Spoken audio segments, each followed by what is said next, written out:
Hello, who do you think has the strongest I-beam? Darkseid, Galactus, Hyperion, Superman, or Cyclops? In the Marvel and DC universes, many characters possess the ability to emit energy beams from their eyes with terrifying power. Let's analyze who has the strongest I-beams between Darkseid, Galactus, Hyperion, Superman, and Cyclops. Darkseid possesses the Omega effect, which allows him to fire Omega beams from his eyes, one of the most powerful energy beams in DC. This beam can erase enemies from existence, cannot be revived if hit with full force, track targets even if they teleport, destroy matter at the molecular level, penetrating even immortal entities, defeat Superman, Doomsday, and even other new gods. Galactus, Cosmic Energy Beams Galactus, a cosmic being with the power cosmic, can emit energy beams from his eyes that have the power to destroy planets in an instant. Purest reality, even injuring celestials. Absorb the energy of enemies, weakening them instantly. Hyperion. Atomic Vision Hyperion, a superhero from Marvel, possesses atomic vision. Stronger than Superman's heat vision, can melt adamantium, a nearly indestructible metal. Destroy small planets if using full power. Defeat Hulk Thor with pure energy power. Superman. Heat vision. Superpowered heat beam. Cuts through the hardest metals including vibranium and adamantium. Reaches temperatures equal to the sun. Can incinerate Doomsday Brainiac. Can control the strength from mild heat to destroying an entire giant spaceship.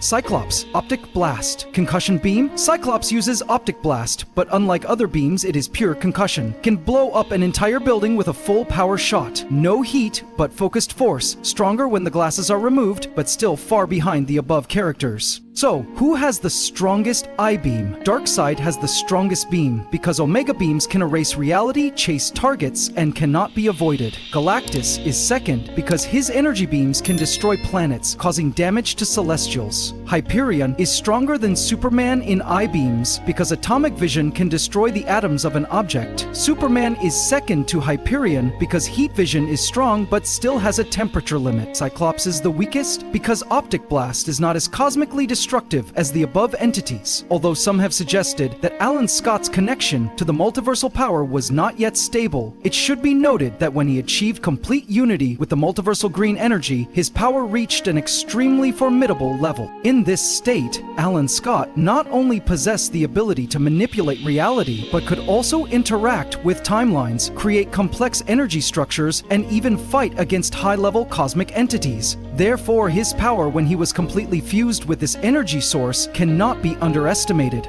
However, Alan Scott was still forced to deploy an energy shield to defend against Darkseid's Omega beams. Without proper protection, he was still at risk of being defeated even with stable multiversal power. This shows that despite Alan Scott's superhuman physical strength, mystical powers, and ability to manipulate cosmic energy, Darkseid's Omega beams are still a form of absolute destructive damage, capable of penetrating multiple defenses if not stopped in time. Darkseid's Omega beams are capable of taking down entities at the multiversal level, demonstrating the absolute power and destructiveness of this type of energy. Meanwhile, Superman with his heat vision can absorb and transform all the energy from the sphere of the gods, a transcendent realm beyond space-time, where high-level divine and cosmic energies are concentrated. This shows that Superman's power is not limited to the physical level, but can also interact with divine forms of energy. The sphere of the gods is the core energy source that powers all divine entities in the DC universe.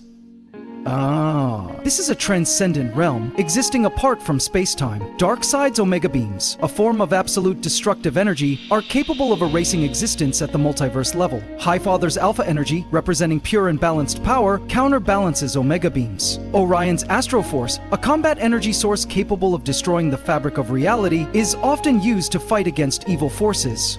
Remember to subscribe to the channel and press the bell icon and turn on notifications to see the earliest videos. Thank you. Simply put, Superman's heat vision has the ability to reduce and absorb the combined power of all the All-Gods combined in the DC universe. This means he can directly interfere with the highest level of divine energy, something that very few entities can do. Meanwhile, Darkseid's Omega beams represent only a small branch of the vast energy source that comes from the sphere of the gods, which limits its range and influence. As such, Superman's heat vision is considered one of the ultimate forms of energy, reaching the level of cosmic supremacy, surpassing not only Galactus, but also Darkseid in many combat scenarios. This ability is not simply a physical attack, but can also affect the nature of cosmic energy, making it one of the most terrifying weapons ever recorded. This seems to be a big problem for Superman and DC fans in general. I find them constantly wanting to downplay something in the Marvel Universe, saying it can't do that when it can. I'm sorry, but if two things turn out to be exactly the same power in their own universes, it's a confluence, a cosmic paradox if you will, with no resolution. It's not a win for DC. Or Marvel for that matter. Take the Infinity Stones for example. In the Marvel Universe, they represent items that, when used in conjunction with each other, give them absolute and total control over everything of any kind, except for a few entities, and one or two other specific items. There's really no hero or villain with any significant power, no matter who they think they are, to counter them. In the Marvel Universe, maybe the Living Tribunal, and the One Above All, and the Astral Regulator, but that's about it. Also, if those things